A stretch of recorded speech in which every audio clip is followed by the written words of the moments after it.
You mentioned the revenue sharing, employment, whatever it looks like with NIL in a couple of years. What do you think, fast forward to 2027, what does college football look like then? So I'm going to give you a broad answer because I've been trying my best to not get deposed. I'm going to replay this with 2027. Yeah, right? Exactly. So there will be the financial rewards, financial benefits, the financial gains that come through college athletics will find their way to the student athlete's hands one way or the other. Yeah. I don't think employment happens. I do think and whether it's, you could look at the Alston Award right now and say that's a form of revenue sharing. It's got an academic component. I think if you would think of athletics in that sense, that the Alston Award would grow. Maybe or maybe not, there's an academic component to it, but the ability for much larger amounts of money to come under Alston. Does it replace NIL? It's not going to replace NIL. Yeah. NIL won't go away, and in place we'll see revenue sharing. It'll be revenue sharing plus NIL. Yeah. But I think NIL will be a much reduced factor. If you go back, let's go back maybe 10 years ago now, when cost of attendance came in place. I remember coaches flipping out. We give $6,000 a year in cost of attendance, and that's a rival gives $7,000. We won't get a kid to come to school here. Yeah. We don't even talk about cost of attendance anymore. It's irrelevant. And so I think, NIL is that way. The pendulum was released and it went all the way to the other side. But NIL will be less of a focus, and the NIL maybe would be more, I think, the intended outcome of NIL, which is corporate partners and business relationships. Real NIL deals. Right, real NIL, if you will, and not a pseudo pay for play. Right. Yeah. I wanted to ask you about, conference realignment and everything that's happening in college football right now. You guys moving to the Big Ten, the Pac-12 essentially being no more, whatever ends up happening with it. What do you think happens in the future with conference realignment? Does it continue? Is there more realignment coming? Is there super conferences coming? Is there Power 5 breaking off from the Group of 5? What do you think makes the most sense in the future?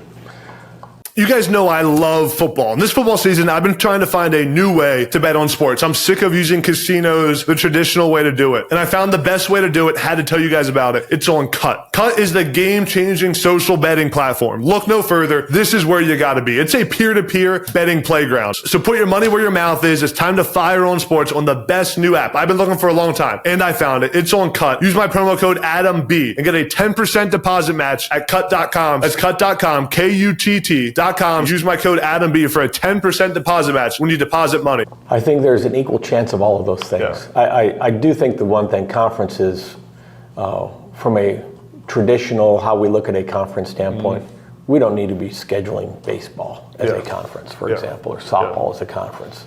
And, most of us, like with golf and tennis right now, we have a conference championship, but we play somewhat in proximity. I think you will see that with many more sports. I think conferences, the influence will maybe focus more on football and basketball. There may be conference championships. But again, to reduce the travel, to reduce the time away from school, just from an economic standpoint, it's millions of dollars in travel costs that burden I don't know anybody needs, right? I think the more interesting piece that I don't fully have a read on right now is what happens to CFP and what happens to the governance of football. Football is the only sport that's not governed out of the NCAA. Well, it's governed out of the NCAA, but the championship is not. I fully believe that football will find its way from a governance standpoint outside of the NCAA. Whether that's under the CFP umbrella or some other umbrella. I don't think you can untangle football from the rest of the sports in a department. Some people talk about football incorporating separately from the university. I'm not sure I'm there on what that is. Venture capital. It's Title IX is still a factor, and just because you say I have a 28E or I have an LLC over here that's governing football, that doesn't relieve you from the Title IX and the equity pieces. So I don't know that I believe that's going to happen. I do think there will be a commitment that the academic component will remain in place. Yeah. I think, and we have to be careful of that because we can cuss and discuss everything that's happening. People are frustrated. We won't lose college athletics unless we disengage from the academic component. Yeah. And then if we do, it's no longer colleges, and at that point in time, this business model, there's no corporation in the world that would ever employ the business model we have in college athletics. Yeah. And the NFL doesn't. The pro sports organizations don't. Yeah.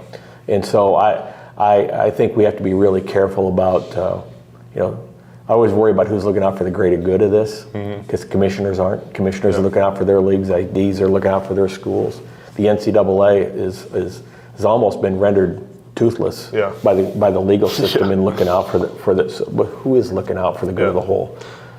Because if we have to start making specific business decisions, there is one sport at the University of Washington that cash flows. And if you looked at it purely from a business standpoint, that's not what we want to get to. Not a great business model, right? Right, right. I always thought it was so strange that, not strange, but just an issue that, for college football, as big of a business as it is and as important as it is, there's really no governing person over it. I mean, you could say the commissioners are in charge, but they're also in charge of, the Big Ten commissioners are also in charge of softball and swimming, and then you got the NCAA. But are they really in charge anymore? There's not a commissioner of college football. Do you think there needs to be one in place? Nope. Because we wouldn't give them the authority. Yeah. How many? We just had it happen in the Pac-12. We're seeing it in the ACC right now. There was just in the Big Ten, member institutions suing their conference for trying to follow the rules that the conference has put in place. We don't have the patience or the tolerance to do anything except sue anybody that just doesn't have the opinion or the belief that we do. And sometimes we do that not because we believe it's the right thing, but we have a fan base, right? We have constituents we have to satisfy. I don't think there is a human being in the world. And you can say Nick Saban may be the John Wooden of our generation, but I don't know that you put Nick Saban in there and give him unilateral authority and people are going to accept it because it's Nick Saban, or whoever it is.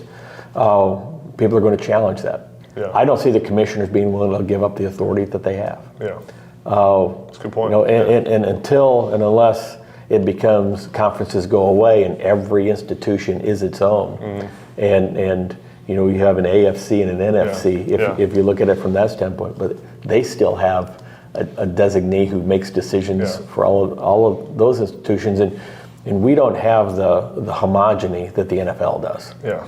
True. Forget salary caps and everything else, but everything's the same. Yeah. The variance in talent is this. Parity. Yeah. We have different academic philosophies. We have so many different things. The lack of homogeneity, I guess, it may be the part of the problem with us because we've always tried to regulate down to the lowest common denominator so no one was aggrieved. But by doing that, we really harmed those who are way above that denominator.